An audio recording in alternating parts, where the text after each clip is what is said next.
যখন ভূমিকম্প হবে তখন এটা শক ওয়েভটা অনেকটাই অ্যাবজর্ব করে নেবে, যার ফলে ভূমিকম্পের ক্ষয়ক্ষতি অনেকটাই কম হবে। স্মার্ট ডাস্টবিনের সামনে একটা সেন্সর ব্যবহার করা হচ্ছে। এই সেন্সরের সামনে যখন হাত দেওয়া হবে কিংবা ময়লা আনা হবে, সেই ডাস্টবিনটা অটোমেটিক্যালি খুলে যাবে এবং ময়লার মধ্যে রেখে দেওয়া হবে। ইন্টারমিডিয়েটের স্টুডেন্ট, তোমরা এখন থেকে যদি মাথায় এরকম গবেষণার বিষয়গুলো ঢোকাও, তাহলে দেখবে যে ভবিষ্যতে তোমরা আরও বড় জায়গায় যেতে পারবা। আমাদের দেশের ছেলেরা বর্তমানে সবচেয়ে সফিস্টিকেটেড রিসার্চ যেখানে হয়, নাসা বলি আমরা, তাই না? সেখানে আছে, জার্মানিতে আছে, ইংল্যান্ডে আছে, ইউরোপের বিভিন্ন দেশে আছে। আমাদের দেশের ছেলেমেয়েরা কিন্তু রিসার্চ করছে। এই কিছুদিন আগেই আমাদের এই কলেজের এক স্যারের মেয়ে ফিনল্যান্ড থেকে কিন্তু ডিগ্রি নিয়ে আসলো, এবং সেটি ছিল হচ্ছে আমাদের ফিজিক্সের উপরে একটা উচ্চতর ডিগ্রি। তো এই যে এখন আমাদের রূপপুর যে পারমাণবিক প্রকল্প, এখানে কিন্তু আমাদের প্রচুর ইঞ্জিনিয়ার শর্ট আছে।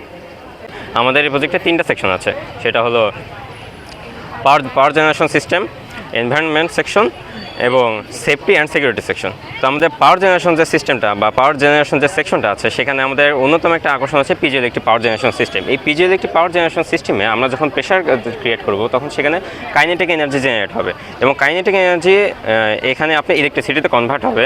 এবং আমরা যখন এখানে প্রেশার দেবো, সেটা হতে পারে মানুষের ফুটস্টেপের প্রেশার কিংবা ভেহিকেল যে যাতায়াত করবে সেটার প্রেশারও হতে পারে। সেটার প্রেশারের ফলে যতটুকু পরিমাণ বিদ্যুৎ উৎপন্ন হবে, সেই বিদ্যুৎটা আপনার হচ্ছে এই এলইডি ডিসপ্লেতে দেখা যাবে।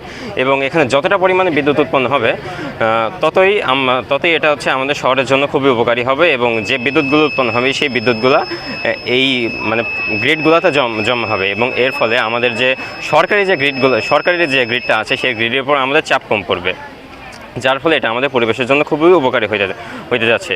এবং এখানে আমাদের আরেকটা যে সেকশন আছে, সেটা হলো আপনার সোলার সেকশন।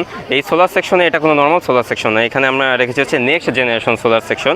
এটা হচ্ছে আপনার ফার্স্ট জেনারেশন সোলার সিস্টেমের থেকে অধিকতর উপযোগী এবং অধিকতর সাশ্রয়ী, এবং একই সাথে এর এফিসিয়েন্সি অনেকটাই বেশি, যার ফলে এটা অল্প একটু জায়গাতেই অনেক পরিমাণ বিদ্যুৎ উৎপন্ন করতে পারবে।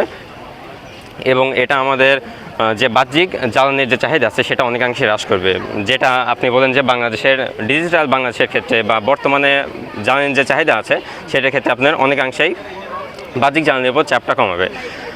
এবং আমাদের যে লাইট আছে, এই লাইটগুলো আপনার দিনের বেলাতে বন্ধ থাকবে, কারণ বাংলাদেশের বিভিন্ন রাস্তাতে আমরা অনেক সময় দেখেছি দিনের বেলাতেও স্ট্রিট লাইটগুলো অযথা জ্বলে থাকে, যার এগুলো অটোমেটিক। দিনের বেলা যখন থাকবে, এখানে আমরা বিভিন্ন ধরনের সেন্সর ব্যবহার করেছি, যেটাকে মূলত আইআর সেন্সর বলা হয়। আইআর সেন্সরের কারণে এটা হচ্ছে আমাদের দিনের বেলা যখন থাকবে, তখন সূর্যের আলো এটাকে ডিটেক্ট করবে যে এখন দিন রয়েছে। দিন থাকার ফলে এটা বন্ধ হবে, আর যখন রাত হলে এটা অটোমেটিক্যালি জ্বলবে, যার ফলে স্ট্রিটগুলোতে লাইট পড়বে। আর যখন ভোরের দিক হবে কিংবা সকাল হয়ে যাবে, তখন এটা অটোমেটিক্যালি বন্ধ হয়ে যাবে। এবং এটা যে বিদ্যুতের মাধ্যমে চলবে, সেটা আমি আগেই দেখেছি এখানে পিজোইলেকট্রিক পাওয়ার জেনারেশনের মাধ্যমে। এই পিজোইলেকট্রিক যে শুধু আপনার স্ট্রিট লাইটের ক্ষেত্রে হবে তা না, এটা আপনার বিভিন্ন ধরনের বাড়িঘর কিংবা আপনার ইন্ডাস্ট্রিতে যে কোনো জায়গায় আপনি এই ইলেকট্রিসিটিটা আপনি সাপ্লাই দিতে পারবেন। ঠিক আছে, এটা গেল আমাদের প্রজেক্টের ফার্স্ট সেকশন। এবার আসে second section, safety and security section.